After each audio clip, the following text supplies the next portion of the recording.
Commander Zara's navy blue fists slammed against the steel table, her blonde hair whipping around her face as rage consumed her.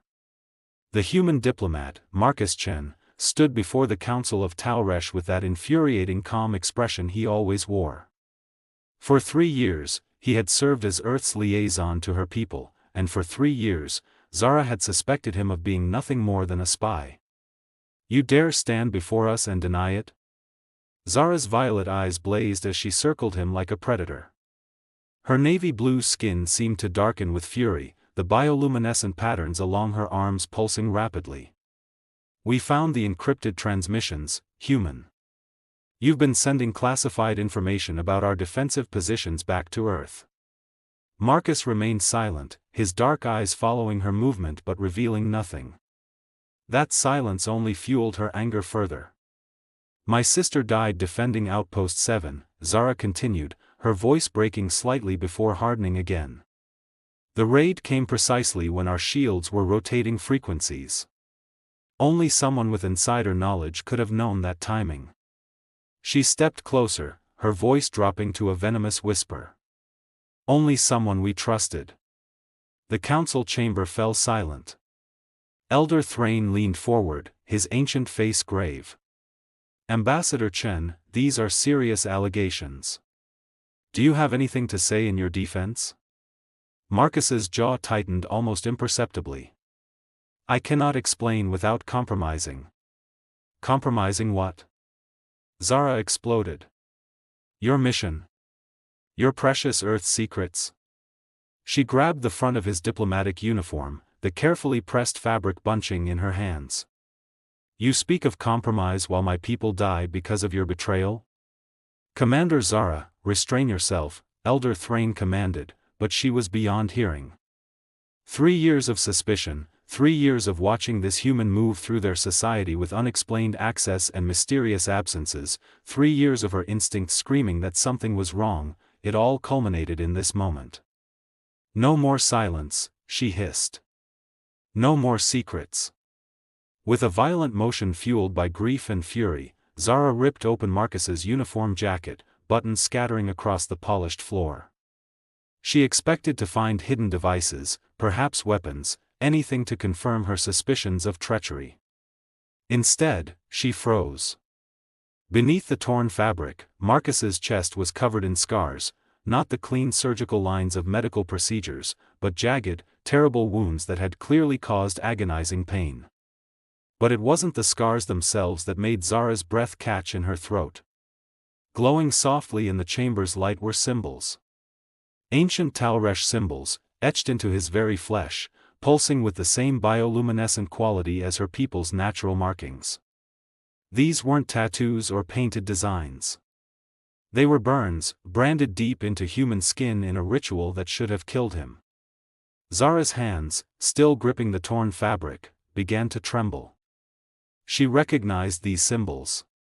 Every Talresh child learned them in history lessons. They were the marks of the Silent Guardian. The chamber erupted in gasps and exclamations, but Zara heard none of it. Her violet eyes traced the glowing symbols across Marcus's scarred chest, her mind refusing to accept what she was seeing. The Silent Guardian was a legend, a myth told to children about a mysterious protector who had saved Talresh from the shadows during the Dark Incursion 5 years ago. Impossible, she whispered, her voice barely audible. Elder Thrain rose from his seat, his aged eyes wide with recognition. By the ancestors, it's true. The symbols are authentic. He descended from the council platform, moving with a speed that belied his years. How long have you carried these marks, Ambassador?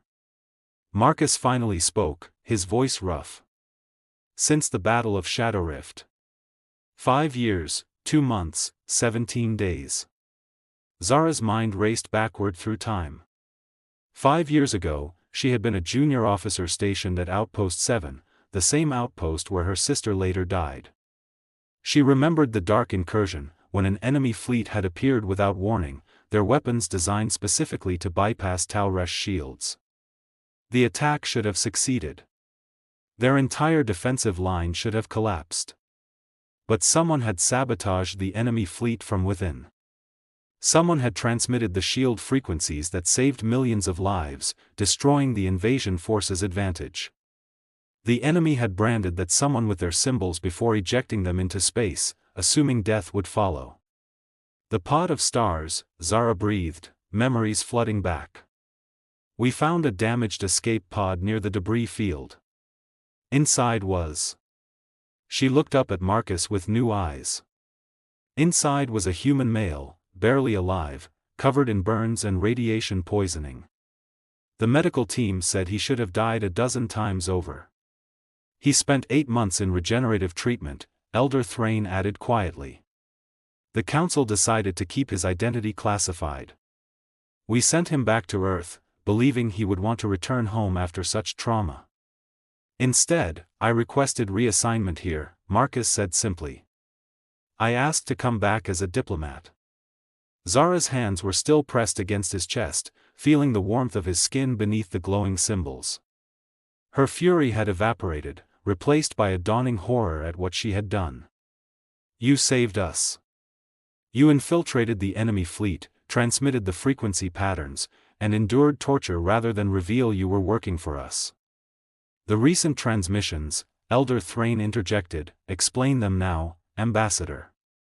Marcus's expression finally showed emotion, pain, but not physical. There's a new threat. The same enemy is regrouping. I've been coordinating with Earth's intelligence services to prepare a joint defense. I couldn't explain without revealing operational details that might leak to the enemy. And I accused you of being a traitor, Zara said, her voice hollow. I called you a spy and a murderer in front of the entire council. The silence that followed was deafening. Zara's fingers traced the edge of a particularly vicious scar, and Marcus flinched slightly. She jerked her hand back as if burned, finally releasing his torn uniform and stepping away. The chamber felt too small, too hot, despite its vast dimensions. Commander Zara, Elder Thrain's voice held a note of gentle reproach. Perhaps you should. No. Zara's voice was steady despite the tremor in her hands. I need to hear this. All of it.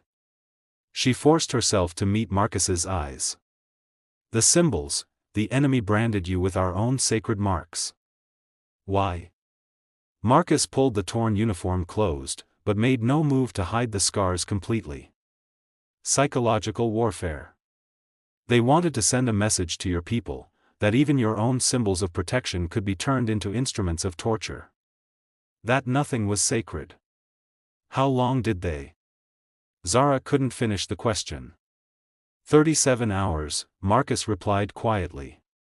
They used a modified plasma etcher. Each symbol had to be burned deep enough to permanently scar, but slow enough to keep me conscious. They wanted information about Talresh military capabilities, command structures, civilian population centers. The council members exchanged horrified glances. 37 hours of agony, and he had revealed nothing. Why didn't you tell me? Zara's voice cracked. I've been investigating you for months. You knew I suspected you. One word, one explanation, and I would have understood. Would you? Marcus asked, not unkindly. I was a human claiming to be a hero of Talresh. Without proof, without context, it would have sounded like a desperate lie. And the moment I revealed the truth, I became a target again. The enemy is still searching for the person who sabotaged their invasion. Zara thought of her sister, killed in the raid on Outpost 7. A raid that had succeeded because of precise timing and insider knowledge, exactly what Zara had accused Marcus of providing. The recent attack, she said slowly. You knew it was coming. That's why you've been so secretive. I had intelligence suggesting a probe, testing your defenses. I tried to warn the council through proper channels, but the information was poorly received. Marcus's expression suggested there was more to that story. So I worked through back channels, coordinating with Earth's forces to provide additional support. And I disrupted everything, Zara realized with growing horror. By accusing you publicly, by demanding this tribunal, I've exposed your cover. If the enemy has spies among us, they'll know I'm alive, Marcus finished. They'll know the Silent Guardian is real, not just a legend created to boost morale. Elder Thrain's face had grown grave. We must relocate the ambassador immediately. Commander Zara, you will escort him to. An explosion rocked the council chamber, alarms shrieking to life.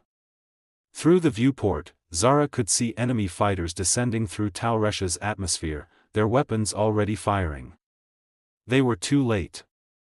Zara's combat training kicked in instantly. She grabbed Marcus's arm, pulling him toward the emergency exit as debris rained down from the chamber's vaulted ceiling. Move!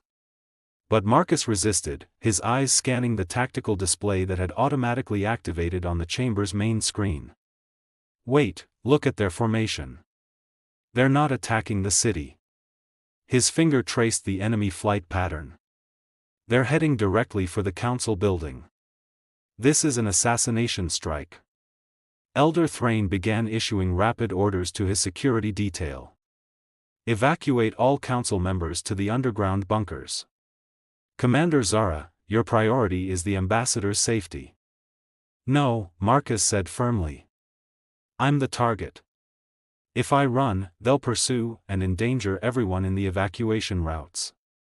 He turned to Zara, and she saw the same calm determination that had sustained him through 37 hours of torture. We need to make them think they've succeeded.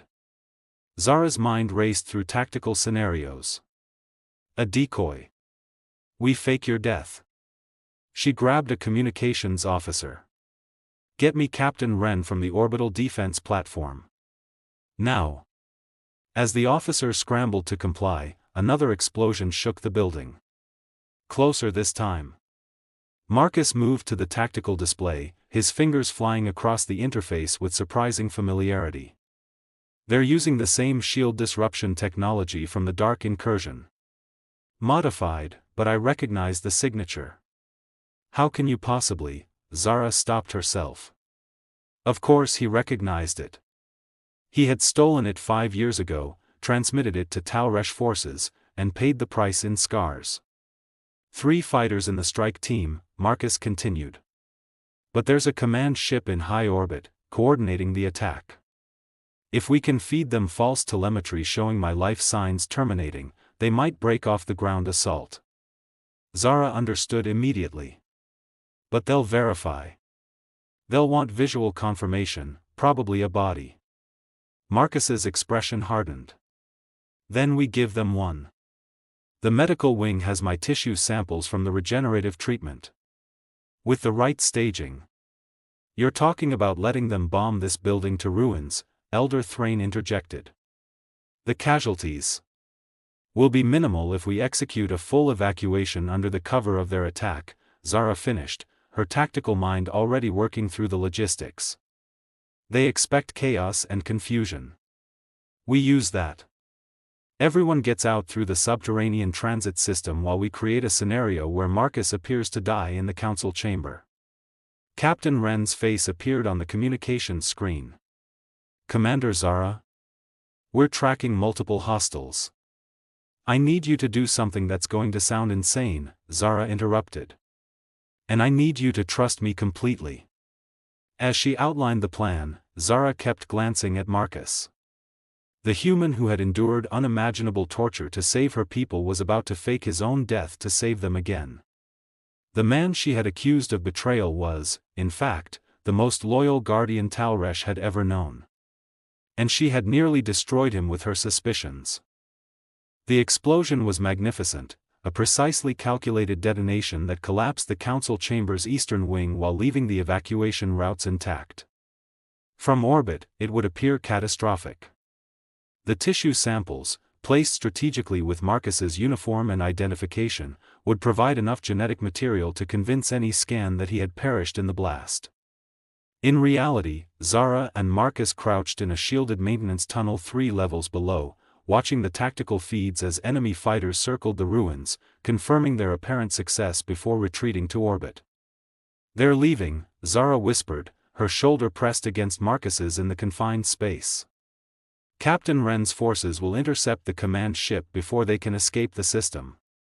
Marcus nodded, his face illuminated by the soft glow of the display tablet. In the dim light, the symbols on his chest, still visible through his torn uniform, pulsed gently. Zara couldn't stop looking at them, couldn't stop seeing the evidence of his sacrifice written in scar tissue and alien marks. "I'm sorry," she said suddenly. "For everything. For accusing you, for doubting you, for..." "Zara." Marcus turned to face her, and in the cramped tunnel, they were suddenly inches apart. "You had every reason to be suspicious. I was secretive, evasive, and I couldn't explain without compromising the mission. Your instincts weren't wrong, I was keeping secrets. You just had the reason backwards." "My sister," Zara's voice caught. "She died because I failed to see the real threat. I was so focused on you that I missed the actual enemy preparations." Marcus's hand found hers in the darkness. "Your sister died because monsters attacked her. Not because of anything you did or didn't do." His fingers intertwined with her navy blue ones, human tan against alien blue. "I knew your sister, actually. She was part of the team that found my escape pod. She visited me twice during my recovery." Zara's breath hitched. "She never mentioned. The identity was classified. But she told me about her younger sister who was brilliant and fierce and determined to protect Talresh at any cost." Marcus's thumb traced gentle circles on her palm. "She would be proud of you." Something broke inside Zara, the wall of anger and grief she had built around her heart since her sister's death. Tears streamed down her face, glowing faintly with bioluminescence. "I don't deserve." Marcus pulled her close, and she didn't resist. Her hands pressed against his chest, feeling his heartbeat beneath the scars, feeling the warmth of the glowing symbols.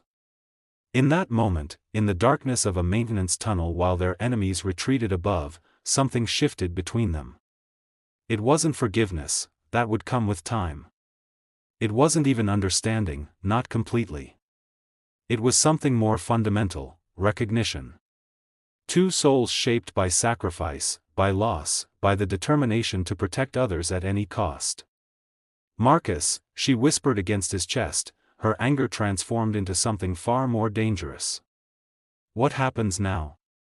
His arms tightened around her. "Now? Now we live. And we fight. Together." Above them, the stars shone through the chamber's broken dome, the same stars that had witnessed his torture, her sister's death, and now this fragile, fierce beginning. And in the darkness, two hearts beat as one. The end.